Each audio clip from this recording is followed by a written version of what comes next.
This is my presentation of two questions which I chose to do. My first one was in what ways does your media product use, develop or challenge forms and convention of real media products? So I just did a bit of research into teaser trailers, and I found out that on average a teaser trailer is around 30 to 60 seconds. Its main purpose is to advertise a new upcoming film in such a short space of time, so that it's able to capture the audience's interest. My trailer, however, lasts around 33 seconds. It follows a clear linear narrative, and in a short space of time I believe that it does challenge the forms and conventions of a real media product. For example, from researching into trailers I found that I needed to establish the movie and its location, then the principles of the story.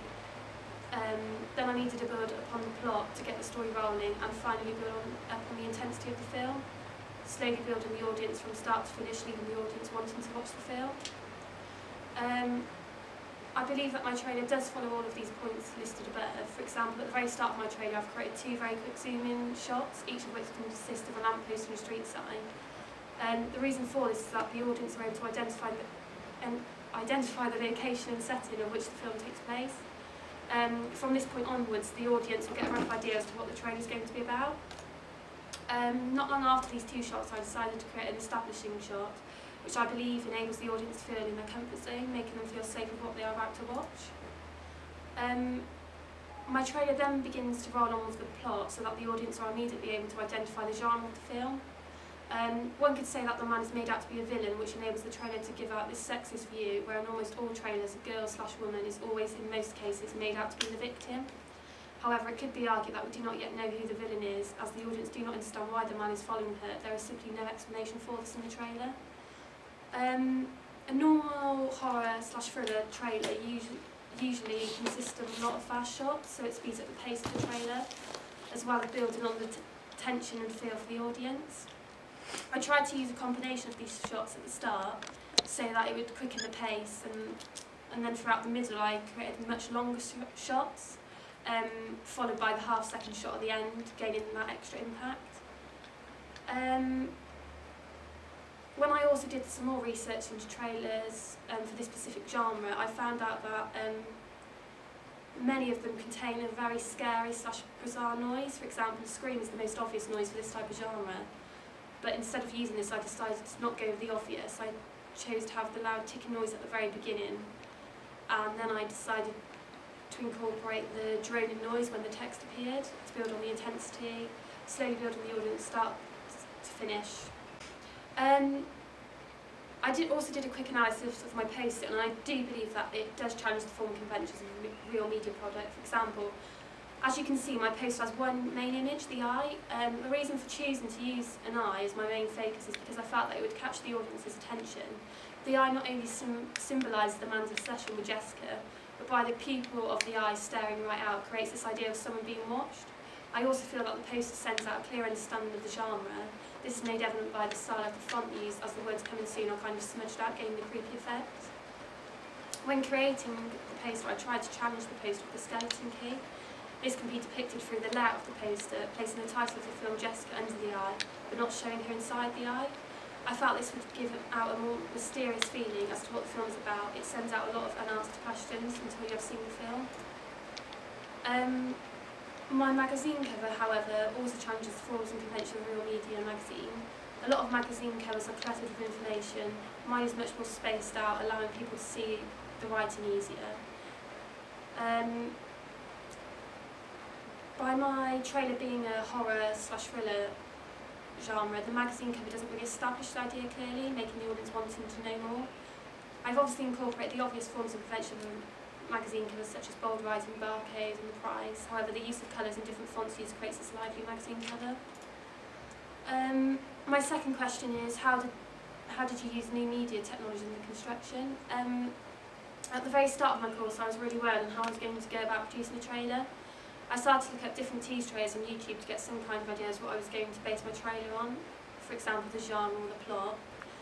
I then decided which genre I was going to base my trailer on. I chose obviously the horror/thriller genre. I started to look at lots of different horror trailers, so I was able to identify the key conventions of that type of genre. I then embedded certain trailers which I found useful onto my blog, where I completed a detailed analysis for each.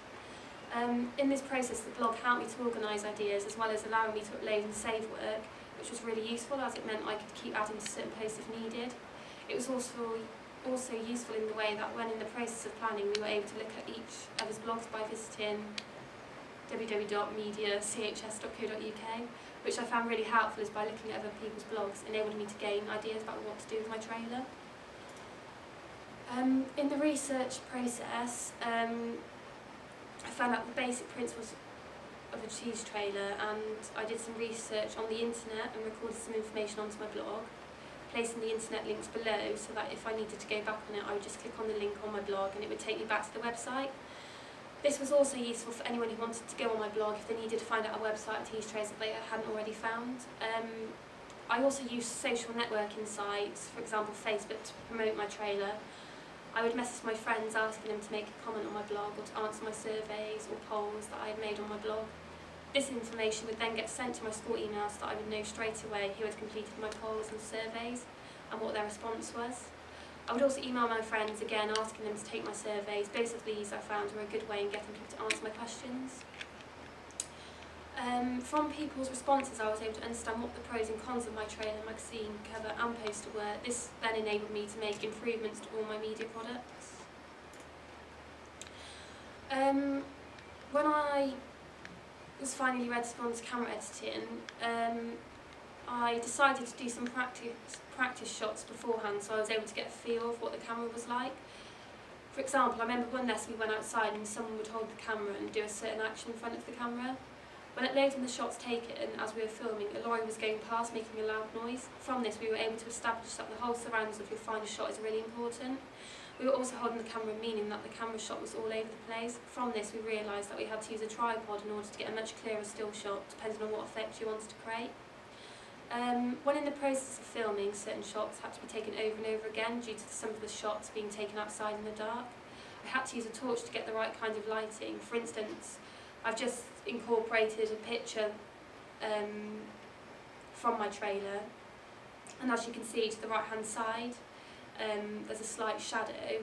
That was where the torch was used, so in order to get that creepy effect.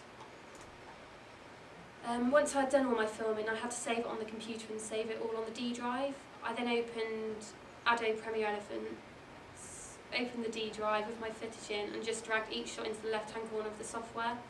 This was really useful as when placing my footage onto each film strip I just had to drag which shot I wanted next and it would then be in chronological order. If I wanted to save my work I had to render the footage before I'd saved it. Before I started editing I played around with a few shots taken just so I could get a rough idea of how the software worked. When editing, my knowledge of the software grew each time I used it. I changed all of my shots to black and white to create a morbid feeling to the trailer. If certain shots were too long or you didn't want a certain part in the trailer, you could cut it out by using the scissor tool, or you could just click onto the shot and drag it inwards. To fasten and increase the pace of shots, you had to click on the Add Effect drop-down key on the left-hand side of the screen and select Zoom. Then you would just hold and drag into which part of the film you wanted. As my trailer started to progress, I started to embed text into my trailer. In the top right-hand side of the screen, you just needed to click on the text. It would give you a list of different types, and a screen would then appear where you would just type in what you wanted.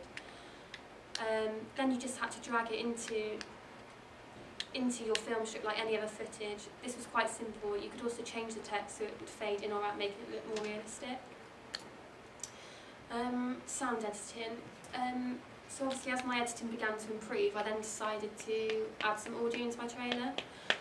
My main soundtrack used in my trailer was taken off YouTube. I had to plug in a cable into the computer, and then I had to open up this new software which I hadn't used before, Audacity, which was I then had to press play on YouTube and press record on Audacity, and the music of YouTube would then get transferred onto Audacity. I then had to save this music onto my D drive from Audacity, open the file on Adobe Premiere Elements, and then drag it onto the audio line underneath my footage. I then carried out the same steps when producing the sound for when the text